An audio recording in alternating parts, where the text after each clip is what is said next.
Chapter 2. Once the plane has landed, I try to get my jittery insides in order, but they keep knotting up. I feel I'm being thrown into a fire pit of the unknown.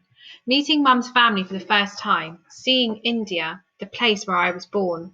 I don't know if I can do it all by myself.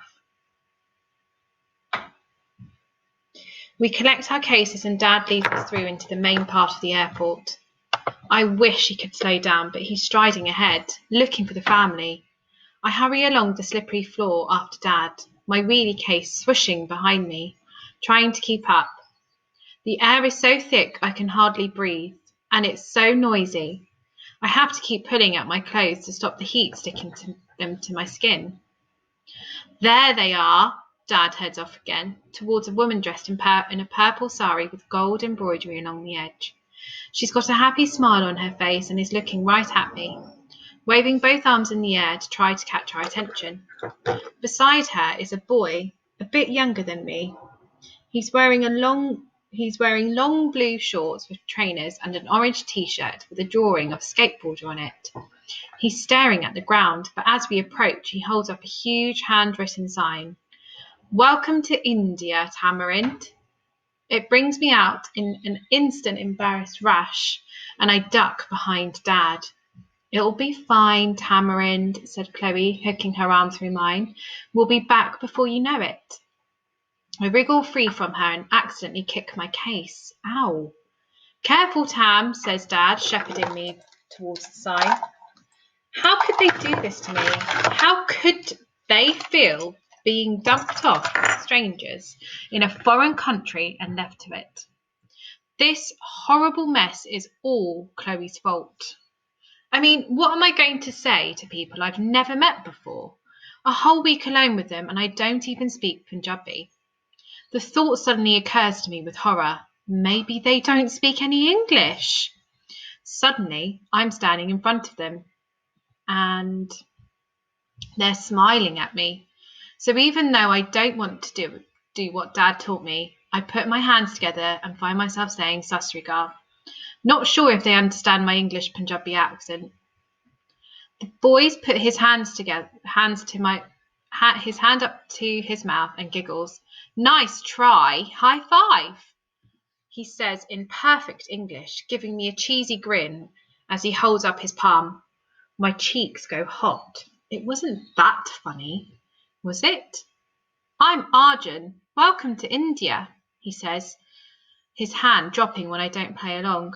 He's only about 9 and doesn't look like we'll have anything in common. Dad laughs at how embarrassed I am. I shoot him a glare and he wraps his arm around me. Sorry, Tam. I pull away and his face falls.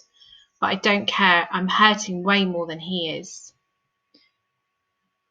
I'm your Aunt Simran, the woman in purple interrupts. She turns her back to Dad and carries on speaking, but only to me, which I think is a bit rude. Doesn't she like Dad? You know, your mum's brother's wife. And this cheeky boy is my son. Don't pay any attention to his teasing. She holds out her arms, but I don't step in for a hug. She drops her arms awkwardly. You've come such a long way. At last we get to see you. Let me look. Such beautiful long hair and this nice football kit. She gives Dad a quick look, then turns her back to him again. My fingers find Mum's photo in my pocket and feel for the comforting fold in the corner. You okay, Tam? Asks Chloe. I just stare at the floor, willing myself not to lose it, wishing that Dad was coming with me, but I'm not sure he would be welcome. Aunt Simran is acting really weird towards him. Besides, I know he's waited so long for a honeymoon. It's been 6 months since he and Chloe got married. He deserves this break.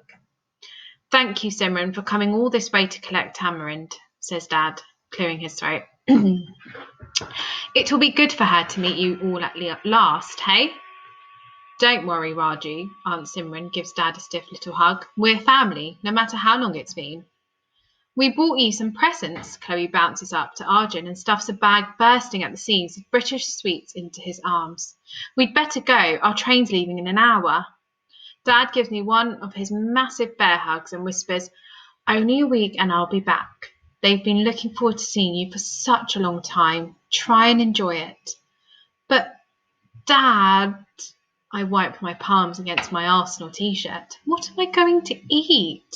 What if everything's too different? I already told them in the letter, and I put a few things in your bag in case of an emergency. He smiles. I don't know if that makes me feel better or worse. I wipe my cheek against Dad's shirt. You'll be okay, Tan, he says softly. I don't have much choice, do I? I turn away from him to face the family. We'll be back before you know it, says Chloe, stroking my cheek. We haven't forgotten it's your birthday on Sunday.